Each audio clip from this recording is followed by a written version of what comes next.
what Brad Johnson said in the last hour about Philadelphia and what they would not let the Tampa Bay Buccaneers do. There's only one person that could absolutely validate this. I want to go to the legendary and to our friend Merrill Reese right now, who's going to be calling another Super Bowl for the Philadelphia Eagles.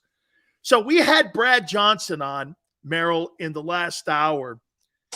And I asked him, I go, what was it like? And he goes, man, it was really the toughest game we played that year was the NFC Championship game.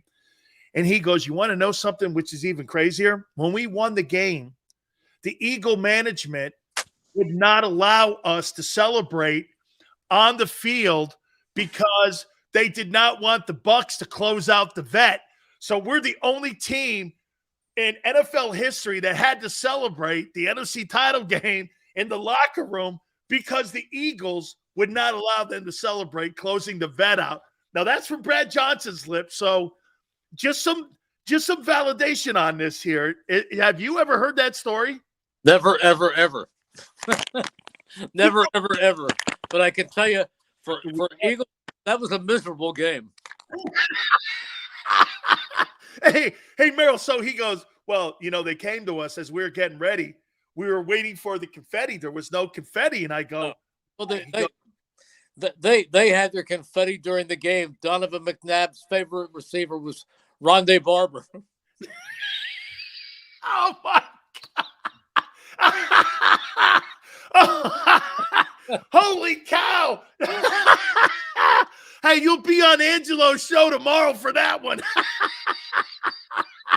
And I will tell you, hey, Merrill, Eagles history. Merrill, give me your thoughts again as you head into Super Bowl week again, what this means, before we get into the team and all, for you to be able to be witness to this. Just give me your thoughts on how you're feeling right now as you get ready to call another Super Bowl for this legendary team.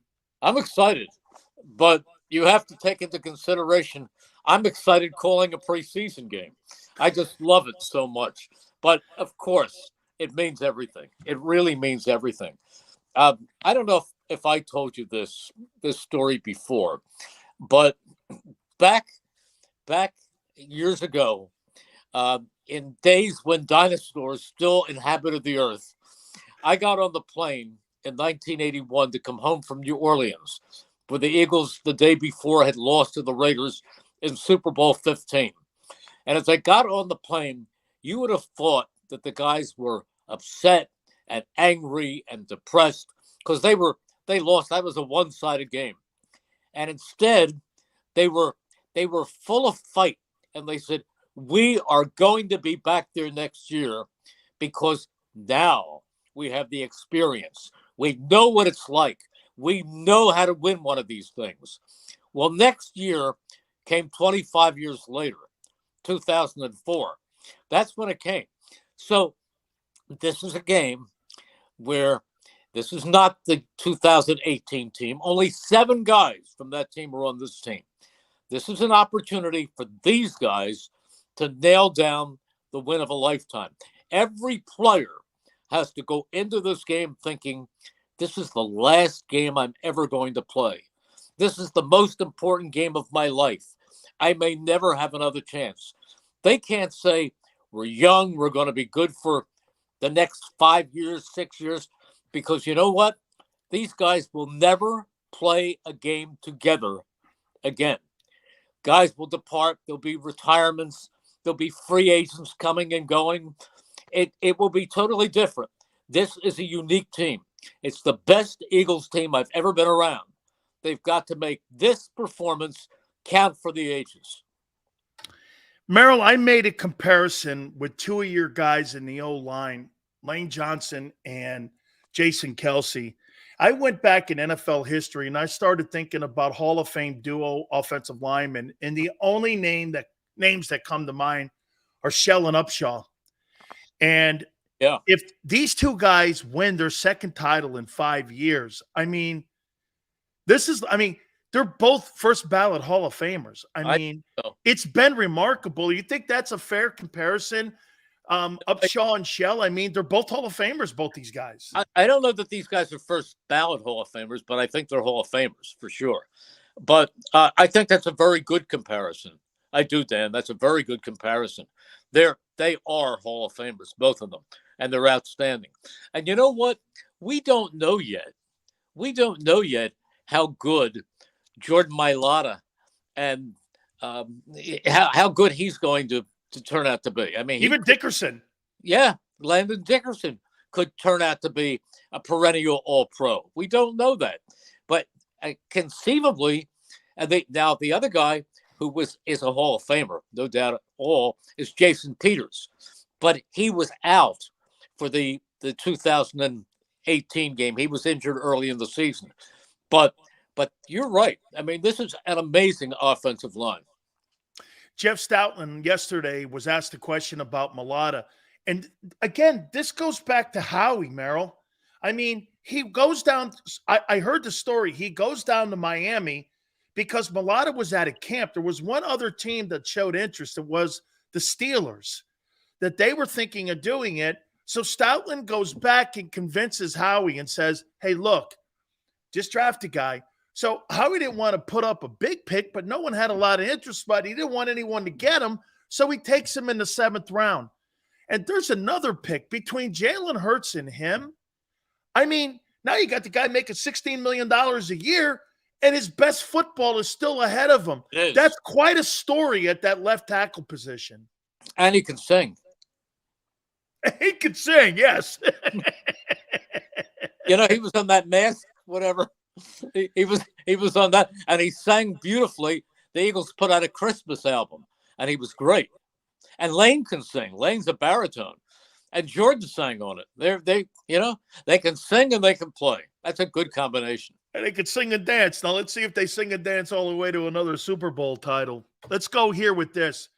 So according to Sal Palantonio, through Tim McManus, the owner was asked a question about Jalen Hurts' contract extension, and I'm going to paraphrase it. He said, listen, he's exactly what we are looking for. Jalen doesn't have to prove a thing any longer.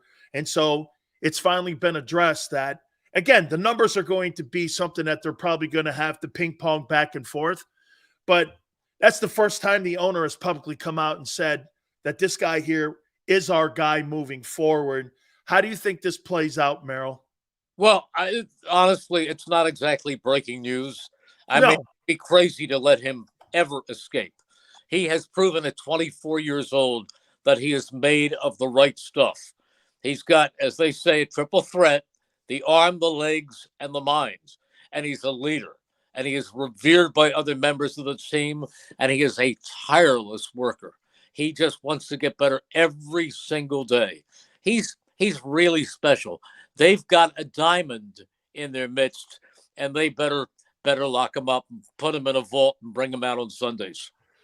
Merrill, I'm going to tell you this here, man. I don't see it again. I think this thing's the 31-17 ass beating. I think the Eagles put it to him. I just don't see. I mean, look, and I go here. Okay, I get Travis Kelce. He's going to be a nightmare to have to defend, but I also don't see the linebackers that could defend Goddard. I mean, if you go back even to the game a year ago, Andy Reid ran the ball for 200 yards, but this is a different interior defensive line. You got Reddick now that passes better corners. It looks like Avonte's going to play. I mean, let me ask you as an analyst here, where do you see the advantage for Kansas City to keep this game into the fourth quarter and get it into the fourth quarter? It department by department, the Eagles are the better team. Yeah. But Patrick Mahomes, yeah, he's you can tape his legs with duct tape and he'll still find a way to hop out of there and throw from one of those platforms. Let me ask you a question, because I really respect you. I have to come up with 3 keys at the beginning of the game on the pregame show. So I just put them together. Tell me if you agree, all right? Okay. Number 1, keep Patrick Mahomes in the pocket. Even with a sprained ankle, he can dash and attack a defense. Be selective with the blitz. He'll find open men in an instant. That's number 1. Number 2, come out throwing the football. Jalen Hurts' arm is fine. During the regular season, the Chiefs were only 18th against the pass, attack their inexperienced secondary. And number 3, practice ball security. Turnovers kill. Super Bowl 52 turned when Brandon Graham caused Tom Brady to fumble. This game could come down to a late turnover. Jalen Hurts threw 6 interceptions this season. Mahomes threw twice that number. Those are my keys. Absolutely. I would say this to you too, Merrill. You got 2 rookies at the cornerback position. Yeah. You got 2,000-yard receivers. Last year in the game was really dictated because they ran the ball for 200 yards and they had Tyreek Hill, who had 183 yards and 3 touchdowns, and Mahomes threw for 5. The key is going to be keeping that percentage down. He had 80% completion percentage. Yep. Corners are different this year. For me, again, you have to keep the edges contained. You have to keep him in the pocket. He's a magician when he gets out. Now, I would also do this, though, Merrill. I would move that guy around a little bit and get him off his point in the pocket. See if his ankle is healthy, okay? Because if his ankle's not healthy, that means you can pin your ears back. Because to me, I want to find out if he's healthy or not. And I'm not sure he's going to be completely healthy. So maybe I bring my corners up instead of playing more zone. Maybe I press the wideouts a little bit because Juju Smith-Schuster and the other guys, they're not going to beat the Eagles. That guy on the scene, Travis Kelce, to me, TJ Edwards and Kaiser White are the key. If they can't defend him, he keeps them in the ball game because Kelce's a nightmare to defend. Oh, they've struggled all year, the linebackers, on covering tight ends. And this is the best pass-catching tight end. So to me, I think you got to be physical with them a little bit more. No question about it, too. I want to establish Goddard. And to me, I don't think the Kansas City linebackers can defend Dallas Goedert. That will A.J. Brown and Devonta will be big in the second half. If Dallas Goedert's big in the first half, it'll be a huge game for those wide receivers in the second half. But you know what? Their MO, Dan, is to throw the ball in the first half and run the ball and run the clock in the second half. Miles ends up with big yards in the second half as that defense starts to wilt. Do you think that they're going to put Jalen in a position on the RPOs to run? Do you think they're going to run him in the first half? You think he's okay? Oh, I think he's fine. Okay, so he's going to let it all hang out here? I mean, yeah. Oh, yeah. He's not afraid to run. He ran in the last game. Not a lot, but he still took off and ran. I think he may have an ache here and there, but he's not restricted. He can do everything he has to do. I would say this to you, Merrill. If he throws for 250, 2 touchdown passes, and runs the ball for 70-plus yards, I think the Eagles blow him out. If he puts right now he's not really played well in the playoffs. I mean, 154 in the first with 39 yards rushing. Second game, he had 122. And if you take the 30-yarder away, he had 93 yards passing and 42 yards rushing. So they really haven't asked him to do anything in those 2 games in the divisional game. But if he puts – and they still won, which is the key to this, and they still won convincingly, 31-7. I can't think of a team that won an NFC title, Merrill, that the quarterback didn't play great, and they blew him out.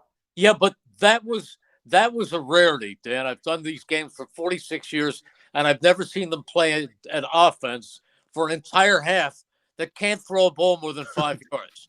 So that's an outlier. You'll never see that again. I mean, they would have been better off having Christian McCaffrey run RPOs. But they agreed. Nobody. No, I would have – you know what I would have did, Merrill? And I completely got on Coach Kyle Shanahan. I would have put McCaffrey in the Wildcat. Yeah. And I would have ran the Wildcat for the rest of the game in the second half. And I would have put Deebo Samuel on jet sweeps. And I would have ran that kind of stuff because after Johnson got knocked out of the game, Merrill, they completely lost their poise on being able to move the chain. So to me, I'm going to throw something at you too. I think the guy who could be the MVP of this game is Hassan Reddick. I mean, he wrecked both games. He has been a bullet. And I don't care what they say about Orlando Brown. I do not believe Orlando Brown has the flexibility to defend this guy.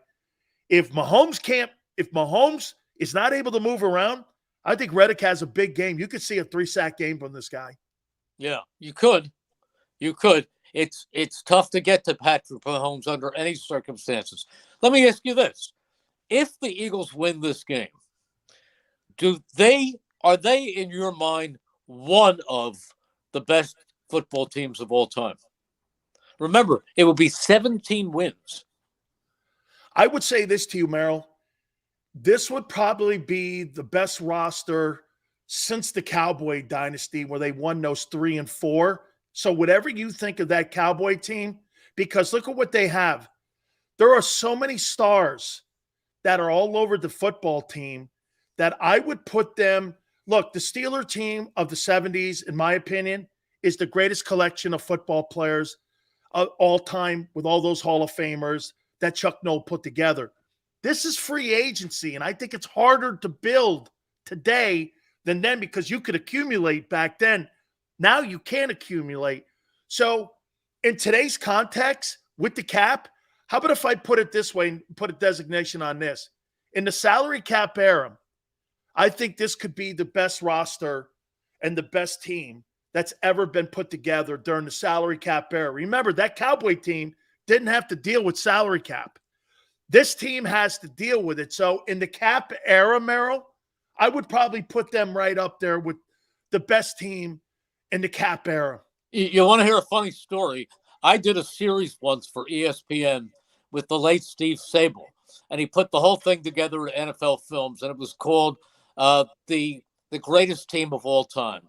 And it was a tournament, and it matched teams from different eras against each other, and they did that by changing uniform numbers, artistically with paint and doing all this, so you can have the 72 Dolphins play the 85 Bears or whatever and the tournament went down to the end, and the Steel Curtain Steelers ended up winning the final game over the Dolphins. And the next day, Don Shula called Steve Sable and reamed him out. He said, "My team never lost on the field. How could you make them lose?" I have to ask you this now, since you've been in it for a long time. Did you know John Facenda? I knew who John Facenda was, certainly, and I met him on a few occasions to say hello, late in his life, when he was no longer the great anchor on Channel 10, when he was at a luncheon here and there and had just narrated a Phillies highlight film. But that was the only time I really met John Facenda, but I certainly knew who he was, and he was part of a great Channel 10 news team that included my friend who I got to meet very late in his life but had lunch with him, Jack Whitaker. Wow, man. That is legendary guys, man. That some really great broadcasters that have rolled through Philadelphia. That's great stuff. Okay, so Merrill, expecting a win Sunday? I never expect anything. I expect a good game. I expect a tight game. If the Eagles play their best game, Tiger Woods always talked about his A game. If the Eagles play their A game, I think they'll win. Okay. Hey, do we extend Nick Sirianni if he wins? I don't know. I think they have to work on Jalen Hurts first. It's only Nick Sirianni's second year. I don't think there's any doubt that Nick Sirianni is going to be here well beyond his first contract. But I don't think that's among their most pressing needs. But maybe they do. Maybe they do give him a bump. Well, I ask you because they did that for Doug. After Doug won the Super Bowl, they added an extra year on. I would just maybe thought like a pat on the back. Hey, congratulations. Well, then you're right. Maybe you're right. I wasn't even. I forgot about that. But that didn't do much good, did it? Because 2 years later he was gone. I know. No, hey, I'll tell you one thing. You are Nostradamus a little bit. You called everything with Trevor and with Doug because it all came true because he's in the Pro Bowl. And Doug ends up winning a playoff game and a division in the first year down there. Yeah, and they're going to be even better next year. And Trevor Lawrence is going to be an outstanding quarterback. I think they're gonna own that division. Merrill, have a great call this weekend. Thank you so much for your time. I respect you so much. Thank you so much, my friend. Thanks, Dan. Always nice being on with you. You bet. The legendary Merrill Reese. I can't wait to listen to him on Sunday. I'll be listening to him. Hit the like button. Keep it here on the National Football Show. When it comes to